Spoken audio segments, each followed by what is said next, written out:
Good morning, everyone. I'm Lainey Stewart, and we are here in the Milton H. Johnson Center at Chipola for this week's sports show. Stay tuned while we give you the latest updates on the Chipola basketball team. Now, over to Coach Tyndall.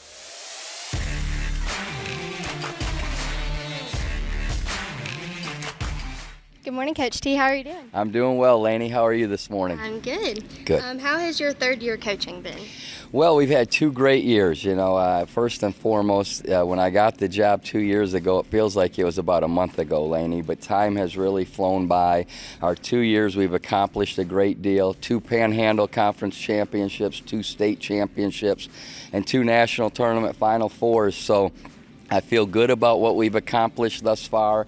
We've had 11 players move on to the Division I level, which has been fantastic.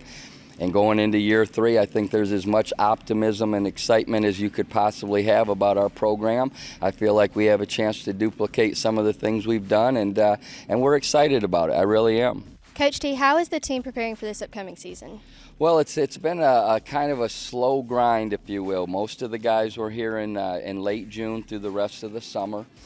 We attacked the weight room. We lifted 5 times a week. We've been conditioning. The guys have skill development workouts, and official practice is starting shortly. So guys have worked extremely hard. Some young players that needed to put on some weight and some muscle mass have done that. We had 1 or 2 that had to get a little body fat off and get their weight down. They've accomplished that. So I feel like this team has really worked hard in conditioning and in the weight room in the preseason.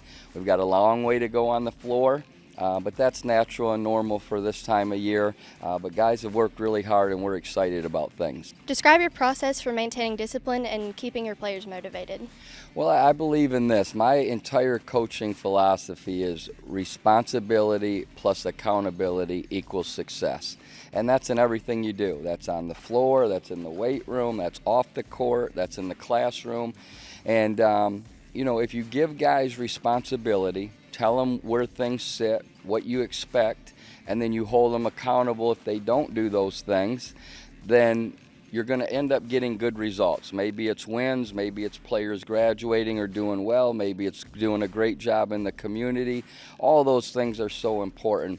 But I think motivation comes from getting to know your players and having relationships. Every player is motivated by different things. Some you have to be firm and hard on and make sure you kind of walk with them every step of the way, if you will. Other guys need a little pat on the back and a compliment here and there. So I think as a coach, and a coach is a teacher, I always say this, a coach is a teacher, you have to know as a teacher what buttons to push to motivate your student athletes. And I take a lot of pride in that. But I think the biggest thing is we hold them accountable. They know we're going to hold them accountable, and therefore, for the most part, they do the right things. Now, I know we have some upcoming Jamborees this October, so can you talk to me about your fans?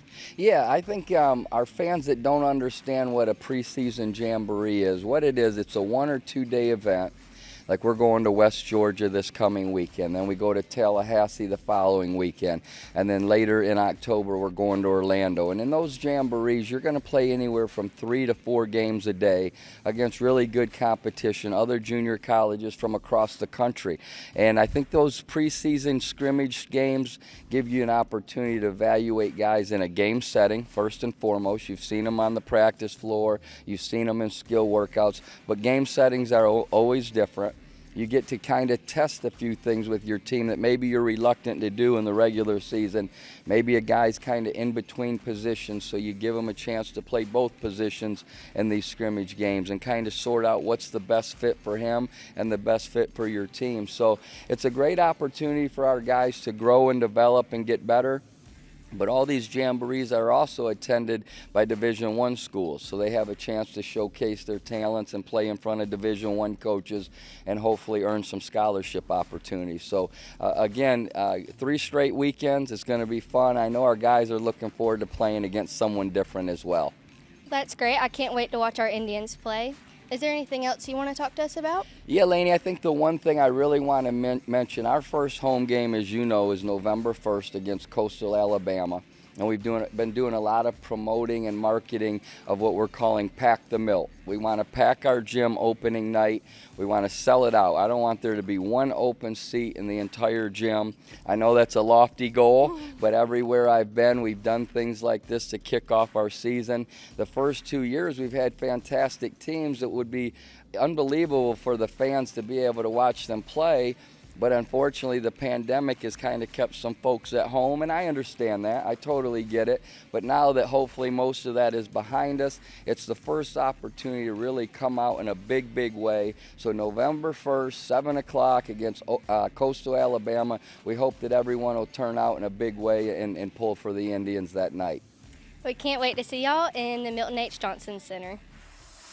To keep up with the latest updates on sports here at Chipola, be sure to like, share, and subscribe. Thank y'all for joining us, and we'll see you next week.